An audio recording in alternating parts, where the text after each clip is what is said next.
Bom dia, pessoal, tudo bem? Vamos ao nosso segundo vídeo sobre estratégias para o cálculo de limite, né? No último vídeo nós vimos algumas estratégias para calcular limites para funções algébricas, né? É claro que aquelas estratégias não se esgotam, né? Você não vai conseguir resolver todos os problemas mesmo de funções algébricas com aqueles métodos, mas eles vão ajudar, ok? Hoje vamos falar do teorema do confronto e do limite fundamental trigonométrico. Bom, quando que eu uso o teorema do confronto, né? Quando que eu penso em usar o teorema do confronto? Bom, você vai pensar em usar o teorema do confronto quando você tiver um produto de funções, onde uma dessas funções, pelo menos uma delas, ela é limitada, ok?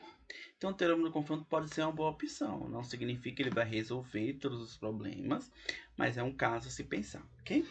O que diz o teorema do confronto? Ele fala o seguinte: se eu tenho uma G que está entre uma F e um H, próximo de A, né, que é o ponto que eu quero calcular o limite, exceto possivelmente em A, se o limite quando x tende a da H e da F forem para o mesmo lugar L, então o limite da G também vai para esse mesmo lugar L. Ô professor, e se acontecer o caso de o limite da H quando o x tende a for para L1 e o da F for para L2, significa que o da G não existe? Não. Significa que o teorema do confronto não deve ser aplicado nesse caso, que você deve procurar outro método, ok? Não é uma confusão que os alunos fazem. Então, esse primeiro exemplo, o que a gente tem? A gente tem limite de um produto de funções, né? E a gente sabe que o cosseno é limitado, né? O cosseno é uma função que está entre menos 1 e 1. Então, o que a gente faz para chegar a essa função aqui? Eu multiplico toda a inequação por x à quarta. É um número positivo, x à quarta, não altera o sentido da desigualdade. Então, ó, multipliquei. Então, o que aconteceu? Eu deixei essa minha função que eu quero calcular um limite entre duas outras. Daí eu vou verificar se as hipóteses do teorema do confronto são satisfeitas, ok? Como assim? Então, ó, se eu calcular o limite quando x tende a zero, da menos x4 vai para zero e da x4 vai para zero. Então, essa função e essa vão para o mesmo lugar quando x tende a zero. Então, pelo teorema do confronto, o limite dessa do meio aqui, que é o que a gente quer, também vai para zero, ok? Tomem cuidado, como eu falei para vocês, né?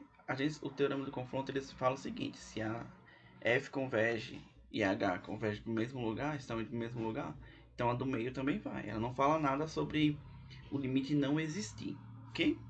Então vamos pegar essa função. E só para simplificar, vamos supor que x está tendendo a zero pela direita, ok? Essa função ela é um produto de funções, né? Ela é seno de 7x vezes 1 sobre 8x.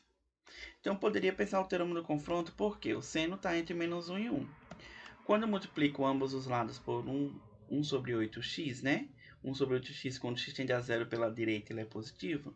Então, não muda a desigualdade. E eu tento calcular esse limite quando x tende a zero pela direita, vai para menos infinito. Pela esquerda, vai para mais infinito. Então, o que eu posso dizer desse limite aqui do meio, né?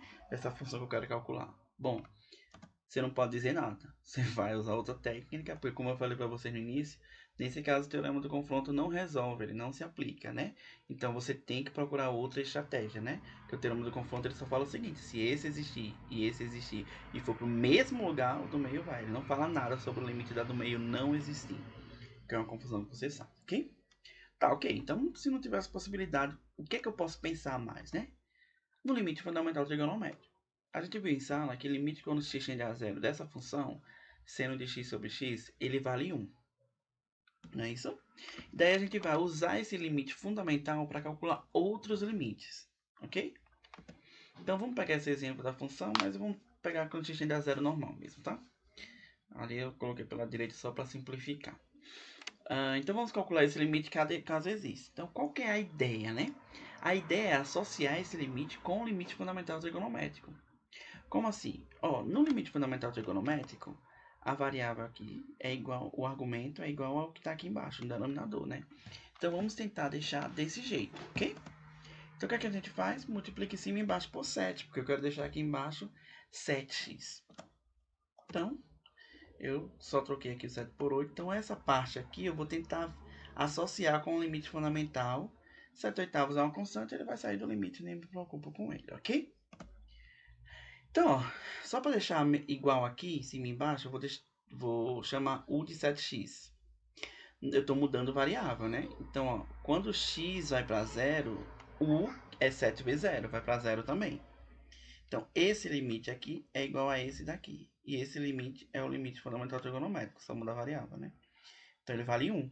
Então, a gente conseguiu encontrar esse limite. Logo, ó, é só reescrevendo tudo, né? Ele está nessa etapa aqui. O 7/8 sai porque é constante. Eu tenho esse limite. Esse limite eu calculei aqui usando a mudança de variável e associando com o limite fundamental. E ele deu 7/8 vezes 1, 7/8. Espero que vocês tenham entendido, espero que vocês tenham gostado. Qualquer dúvida pode me falar. Até o próximo vídeo. Muito obrigado.